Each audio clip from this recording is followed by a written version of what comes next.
अस्सलाम वालेकुम, मेरा नाम है श्वेता। अस्सलाम वालेकुम, मेरा नाम है इंदर और आप सबका स्वागत है हमारे चैनल में। सभी मोहम्मद सबके लिए का पार्ट 41 आइए देखते हैं। अस्सलाम वालेकुम दोस्तों, कैसे हो? उम्मीद है कि सब खैरियत से होंगे। अल्लाह आप लोगों को ऐसे ही खुश रखे। सरकार दो आलम सल्लल्लाहु अलैहि वसल्लम की पूरी जिंदगी पर बनने वाली वीडियो सीरीज जिसका नाम मोहम्मद सब के लिए है सल्लल्लाहु अलैहि वसल्लम, ये उसका 41वां हिस्सा यानी पार्ट 41 है। थोड़ा हम रिकैप कर लेते हैं कि हमने 40वें हिस्से में क्या सुना। हमने 40वें हिस्से में सुना कि मदीना में आपका पहला दिन कैसे गुजरा। फिर हमने सुना कि मदीने की तारीख और हिस्ट्री क्या है। मदीने का नाम यसरब था तो क्यों था, और फिर मदीना कैसे पड़ा। फिर हमने सुना कि मदीना में आपको और आपके सहाबा को यहूदियों के दुश्मनी का सामना था जो बहुत चालाक और मुनाफिक थे। मदीना में बीमारियां, आबो हवा बहुत ज्यादा खराब थी। आप सल्लल्लाहु अलैहि वसल्लम की दुआ से मदीना की आबो हवा और बीमारियां खत्म हुई, और मदीना में पानी पीने की बहुत कमी थी। एक ही कुआं था, वो भी यहूदी का था जिसका नाम बीर रूमा था, वो भी सड़ गया था। हजरत उस्मान बिन अफ़्फ़ान रज़ी अल्लाह तआला अन्हु ने उसे साफ किया, लेकिन साफ होने के बाद यहूदी ने ईमान वालों को ही पानी पीने से रोक दिया। यहां पर मैं आपको बता दूं कि इस सीरीज के वीडियोस को आप जरा गौर से देखें और गौर से सुने, क्योंकि क्विज कंपटीशन यानी सवाल और जवाब का इनामी मुकाबला बस अनकरीब आने वाला है।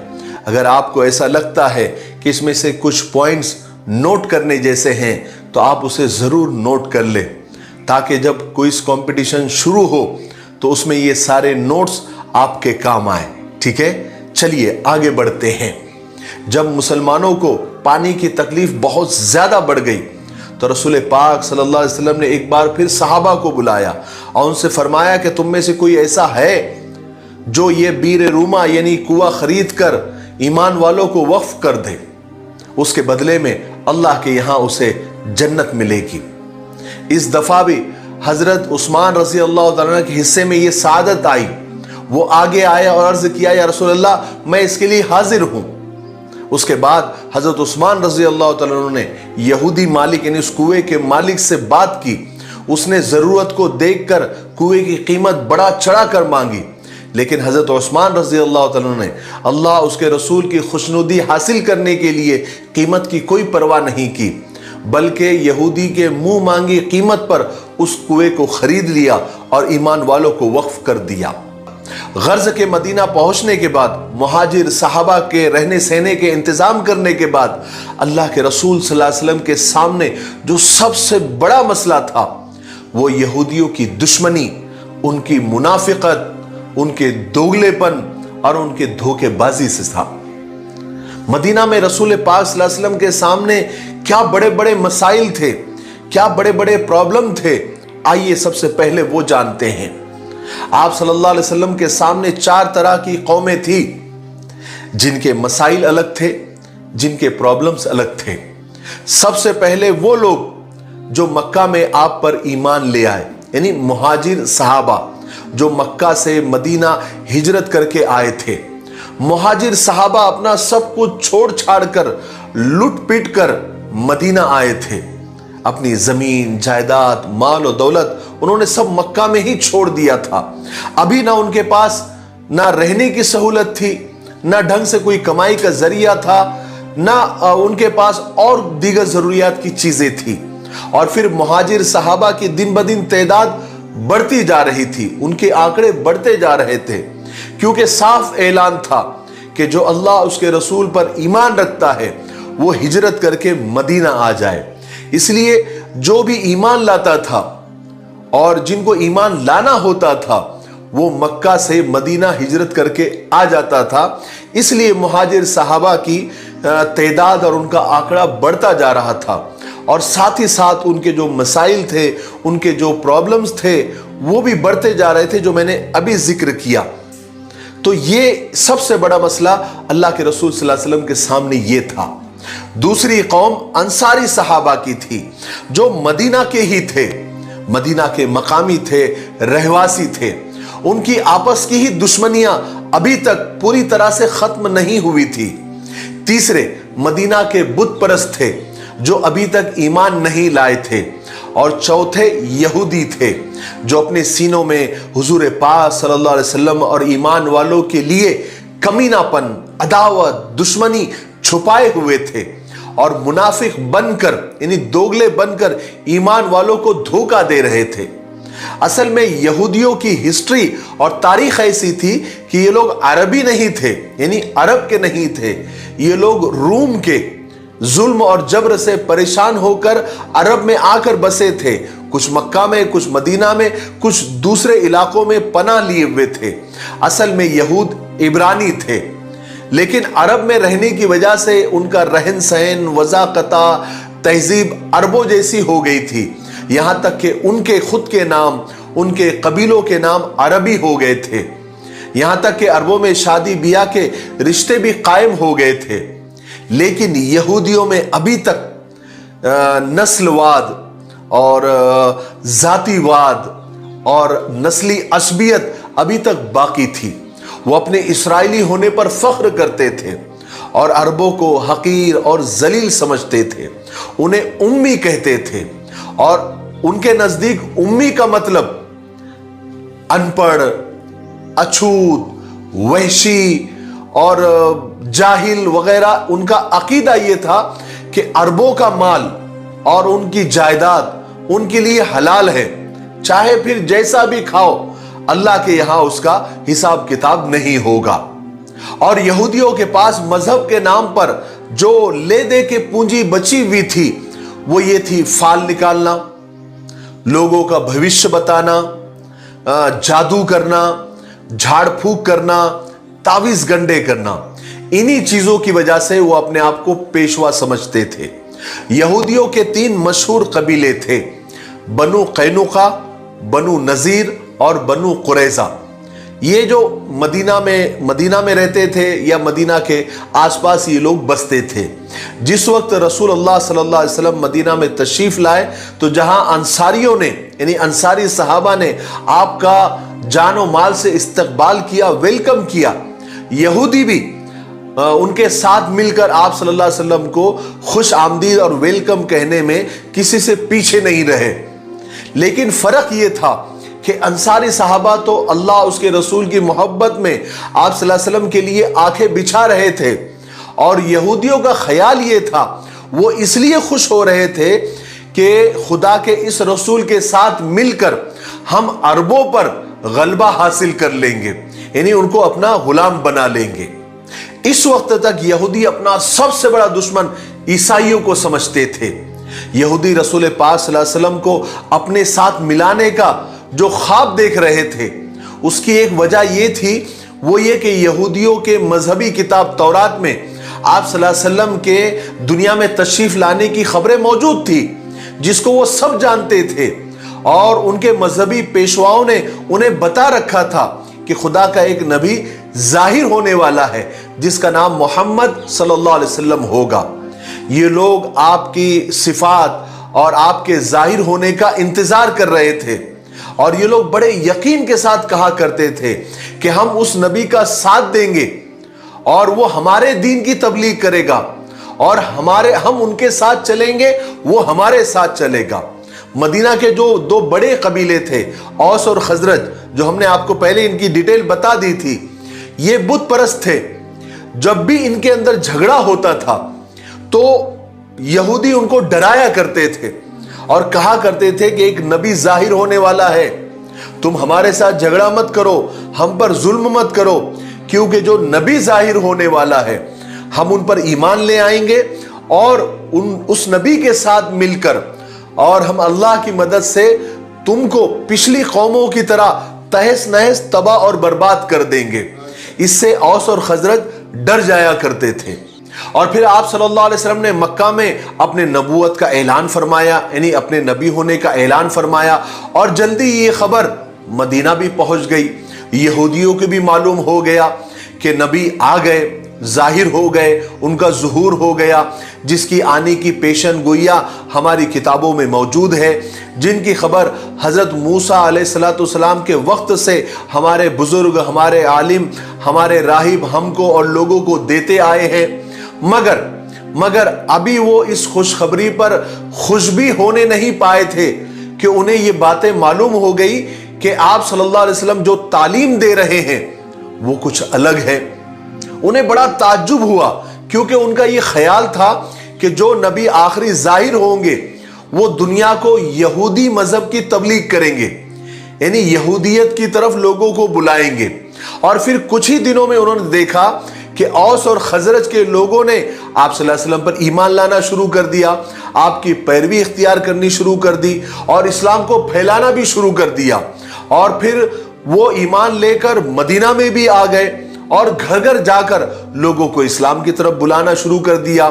پھر ہوتے ہوتے مدینہ کے ہر گھر میں اسلام داخل ہونا شروع ہو گیا۔ یہ ساری باتوں کی وجہ سے یہودیوں کے دلوں پر سانپ لوٹنے لگا۔ انہوں نے جو سوچ رکھا تھا، ان کی جو پلاننگ تھی اور وہ جو کہا کرتے تھے، اس کا بالکل الٹ ہو گیا۔ کہاں تو یہودی اوس اور خزرج کے لوگوں کو اس نبی کا نام لے کر ڈرایا کرتے تھے، اور کہاں ابھی حالت ہو گئی، وہ بیٹھے بیٹھے سب دیکھتے رہ گئے اور کایا پلٹ گئی، اور اوس اور خزرج کے لوگ ایک ایک کر کے رسول پاک صلی اللہ علیہ وسلم کی امت میں شامل ہوتے چلے گئے۔ آخر یثرب کی سرزمین کا ستارہ چمک اٹھا۔ پیغمبر خدا رسول پاک صلی اللہ علیہ وسلم نے مکہ کو چھوڑ دیا اور ہجرت فرما کر یثرب تشریف لے آئے۔ وہی یثرب جسے یہودی اپنے مذہب اور اپنے حکومت کا مرکز بنانے کا خواب دیکھ رہے تھے، اب وہ مدینۃ الرسول بن گیا، یعنی رسول پاک صلی اللہ علیہ وسلم کا شہر بن گیا اور اسلامی حکومت کا مرکز بن گیا۔ اور یہودی دیکھتے رہ گئے۔ وہ یہ بھی دیکھتے تھے کہ نبی کریم صلی اللہ علیہ وسلم قرآن پاک کی آیتیں تلاوت فرما رہے ہیں، اور اوس و خزرج کے مسلمان آپ صلی اللہ علیہ وسلم کے دیدار سے، آپ کی زیارت سے اپنے آنکھوں کو ٹھنڈا کر رہے ہیں۔ تو یہودی بہت زیادہ مایوس ہو گئے۔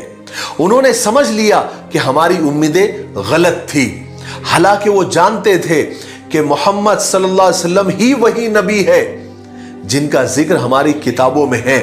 ادھر وہ اپنے مذہبی پیشوا اور عالموں کے ساتھ بیٹھ کر اس بات کی تصدیق کرتے تھے، اس بات کا اقرار کرتے تھے کہ محمد ہی آخری نبی ہے جن کا تورات میں ذکر ہے، مگر اس کے باوجود بھی وہ آپ صلی اللہ علیہ وسلم کا ساتھ دینے کے لیے تیار نہیں ہوئے، صرف اس لیے کہ اسلام ان برائیوں سے روکتا تھا جن کو انہوں نے مذہب کا نام دے کر اختیار کیا ہوا تھا۔ اس لیے وہ اب اسلام کے دشمن بن گئے۔ انہوں نے مل کر یہ فیصلہ کیا کہ وہ ہر طرح سے مسلمانوں کا اور پیغمبر خدا کو تنگ کریں گے، اور آپ صلی اللہ علیہ وسلم کے اور صحابہ کے کاموں میں روڑے اٹکائیں گے اور اسلام کے خلاف سازشیں کریں گے۔ اسلام سے پہلے مدینہ میں یہودی سب سے زیادہ طاقتور اور دولت مند تھے، اور پورے علاقے پر ان کا اقتدار اور سرداری تھی۔ جب یہاں اسلام کی روشنی پھیلی اور رسول پاک صلی اللہ علیہ وسلم نے اس شہر کو اسلام کا اور اپنا مرکز بنا لیا، تو یہودیوں کو اپنی عزت کا، اپنی اقتدار کا اور اپنی سرداری کا چراغ گل ہوتا ہوا نظر آیا۔ اسی خطرے سے انہوں نے اسلام اور مسلمانوں کے خلاف سازشیں کرنا شروع کر دی، اور ایک واقعہ ایسا پیش آیا جس سے یہودیوں کا رہا سہا اطمینان اور سکون بھی ختم ہو گیا۔ وہ اپنے طرف سے بالکل ہی مایوس ہو گئے۔ واقعہ یہ تھا کہ حسین بن سلام یہودیوں کے سب سے بڑے مذہبی عالم اور پیشوا تھے۔ جب مدینہ میں نبی کریم صلی اللہ علیہ وسلم کا چرچا ہوا اور لوگوں کی زبان پر آپ صلی اللہ علیہ وسلم کا نام آنے لگا، تو حضرت حسین نے لوگوں سے آپ صلی اللہ علیہ وسلم کی علامتیں پوچھی، نشانیاں پوچھی، جو آپ صلی اللہ علیہ وسلم کی زیارت کر چکے تھے۔ تو علامتیں اور نشانیاں ہو بہو وہی تھی جو حضرت حسین نے اپنی مذہبی کتابوں میں پڑھی ہوئی تھی۔ جب حضور پاک صلی اللہ علیہ وسلم نے ہجرت فرمائی اور آپ صلی اللہ علیہ وسلم قبا میں پہنچے تب ایک شخص نے مدینہ میں آ کر حضرت حسین کو یہ خبر سنائی تھی۔ اس وقت حضرت حسین اپنے باغیچے میں ایک درخت پر چڑھ کر پھل توڑ رہے تھے۔ درخت کے نیچے ان کی پھوپھی خالدہ بن حرس یا حرس بیٹھی ہوئی تھی۔ حضرت حسین نے جیسے ہی رسول پاک صلی اللہ علیہ وسلم کی تشریف آوری کی خبر سنی کہ آپ قبا میں تشریف لے آئے ہیں تو انہوں نے فوراً زور زور سے تکبیر کہی، اللہ اکبر اللہ اکبر، یعنی اپنی خوشی کا اظہار کیا۔ تو ان کی پھوپھی کو حضرت حسین کے منہ سے یہ جب تکبیر سنی تو انہیں بڑا ناگوار گزرا، انہوں نے ناپسند کیا اور کہا کہ حسین خدا تیرا ناز کرے، میرا خیال ہے کہ موسیٰ ابن عمران یعنی حضرت موسیٰ کے آنے کی بھی تو خبر سنتا تو اس سے زیادہ تجھے خوشی نہیں ہوتی۔ حضرت حسین نے کہا کہ پھوپھی خدا کی قسم یہ محمد موسیٰ ابن عمران کے ہی بھائی ہے، وہی دین لے کر آئے ہیں جو وہ دین لے کر آئے ہیں۔ تو خالدہ کو بڑی حیرت ہوئی، انہوں نے پوچھا حسین کیا واقعی یہ وہ نبی ہے جن کے بارے میں ہمیں بتلایا گیا ہے، ہماری کتابوں میں لکھا ہے؟ حسین نے کہا کہ ہاں۔ خالدہ نے کہا کہ پھر ٹھیک ہے۔ اس کے بعد حضرت حسین سیدھا رسول پاک صلی اللہ علیہ وسلم کی خدمت میں حاضر ہوئے اور ایمان کو قبول کیا۔ چنانچہ حضرت حسین بن سلام کے اسلام قبول کرنے کے بعد ان کا پورا گھرانہ مسلمان ہو گیا اور حضرت حسین بن سلام کا اسلامی نام عبداللہ رکھا گیا۔ حضرت عبداللہ بن سلام نے یہودیوں سے اپنے اسلام کو چھپائے رکھا۔ ایک دن وہ حضور پاک صلی اللہ علیہ وسلم کی خدمت میں حاضر ہوئے اور عرض کیا کہ یا رسول اللہ، میری قوم یعنی یہودیوں کی قوم بڑی جھوٹی اور مکار ہے، میں اس کا ایک نمونہ آپ کو بتانا چاہتا ہوں۔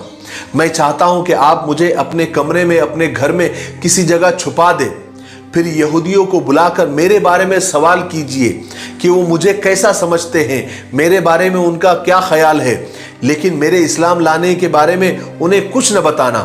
اگر انہیں پہلے ہی میرے مسلمان ہو جانے کی خبر ہو گئی تو وہ آپ کو صحیح نہیں بتائیں گے بلکہ مجھ میں عیب نکالیں گے، بہتان باندھنے شروع کر دیں گے۔ آپ صلی اللہ علیہ وسلم نے حضرت عبداللہ بن سلام کے کہنے کے مطابق انہیں اپنے گھر میں چھپا دیا، پھر یہودیوں کو بلایا۔ جب یہودی آئے تو آپ صلی اللہ علیہ وسلم نے ان سے پوچھا کہ تم میں حسین بن سلام کیسے سمجھے جاتے ہیں، تمہارا کیا خیال ہے ان کے بارے میں، وہ کیسے آدمی ہیں؟ اس پر یہودیوں نے حضرت حسین بن سلام کی تعریفوں کے پل باندھ دیے، ان کی تعریفیں شروع کر دی، کہنے لگے وہ ہمارے سردار ہیں، ہمارے سردار کے بیٹے ہیں، بہت بڑے عالم ہیں، ہمارے مذہبی پیشوا ہیں، ہم ان کی بڑی عزت کرتے ہیں۔ بس وہ ان کی تعریف کر ہی رہے تھے، وہ یہ سب ان کے تعریف میں کہہ ہی رہے تھے کہ حضرت حسین بن سلام جو ابھی عبداللہ بن سلام بن چکے تھے اچانک کمرے سے باہر نکل آئے اور سب کے سامنے آ کر کھڑے ہو گئے اور چلا کر کہنے لگے یہودیوں اللہ سے ڈرو، جو کچھ رسول پاک صلی اللہ علیہ وسلم تمہارے پاس لے کر آئے ہیں اسے قبول کرو، اس لیے کہ تم جانتے ہو کہ یہ خدا کے پیغمبر ہیں، ان کا نام ان کی تمام نشانیاں تم اپنی کتاب تورات میں پڑھ چکے ہو، میں تو گواہی دیتا ہوں کہ یہ خدا کے رسول ہے اور میں ان پر ایمان لاتا ہوں۔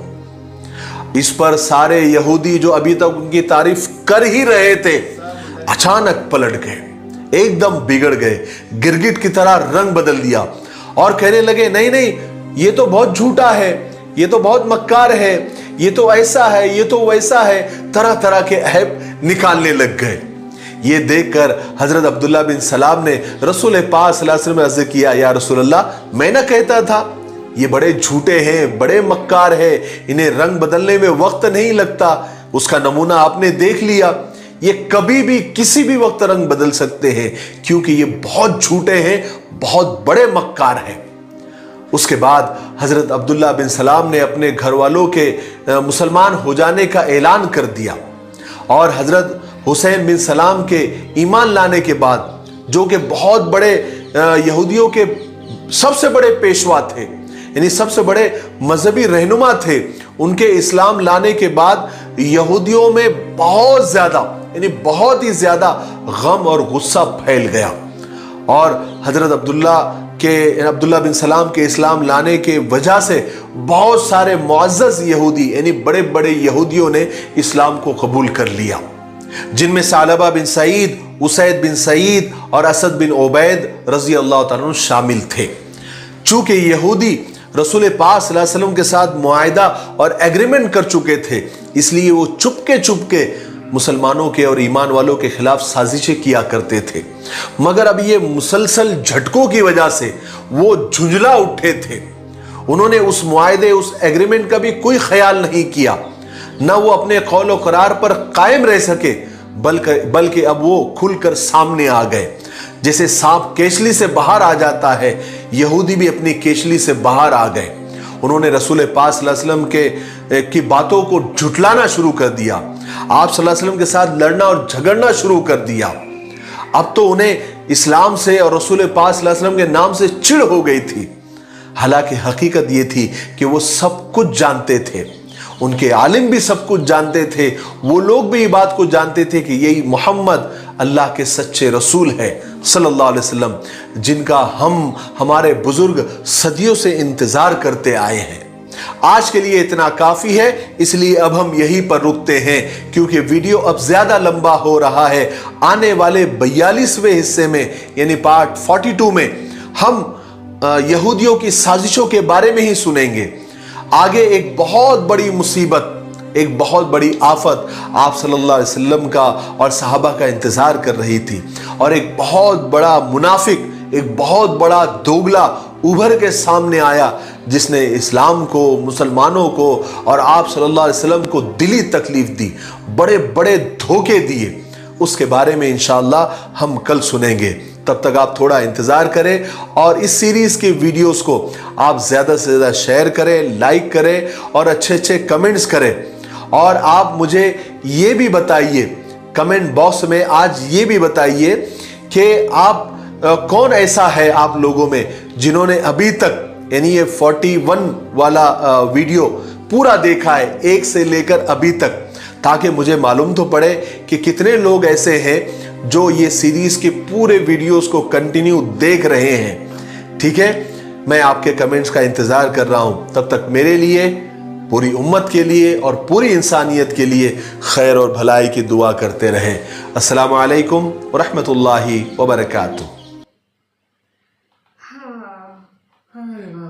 तो वो कुएं वाला किस्सा तो समझ गया अभी हमको कि कैसे क्या किया। फिर उन्होंने ही कुआं खरीदा, लेकिन जिसे साफ किया था उन्होंने खरीदा, लेकिन बहुत महंगे में, बहुत कॉस्टली कुआं खरीदा वहाँ पे। वो सब हुआ। फिर बाद में भी यहूदियों का पूरा किस्सा बताया जा रहा है, कैसे उनकी किताब में भी नबी के बारे में बताया गया है, बट फिर भी वो चीज एक्सेप्ट नहीं कर रहे। मतलब अपनी चालें चल रहे हैं। वो हुसैन का एग्जाम्पल जैसे बताया, पहले पूछा कि हुसैन कैसे हैं, पहले तारीफें कर रहे, जैसे ही मालूम पड़ा उन्होंने मतलब आखिरी नबी का दीन अपना लिया, पूरा पलट वही ना, रंग बोला ना, गिरगिट के जैसा रंग बदलते, गिरगिट ऑफ कोर्स। अंदर ही अंदर कितना, मतलब अभी तो हमें और देखना है। से पीछा छोटा तो यहाँ यहूदी आ गया, और कैसे कैसे क्या क्या कर रहे हैं अभी तो बोलते हैं अभी तो उन्होंने एग्रीमेंट की भी इज्जत नहीं करनी। तो बोलते ना खुले में आएंगे वो लोग कि अभी बिकॉज देखना है, जैसे उन्होंने कुछ होने वाला है, कोई दुख के बात निकलेगा अभी इसमें से, अब वो होने से दिल भी टूट जाएंगे सबके। सही कहा। तो काफी कुछ है अभी आगे। ठीक है, हम और देखेंगे, बट अच्छा लगा। तब तक के लिए वीडियो को like, subscribe, share, comment, click on the bell icon. Bye bye.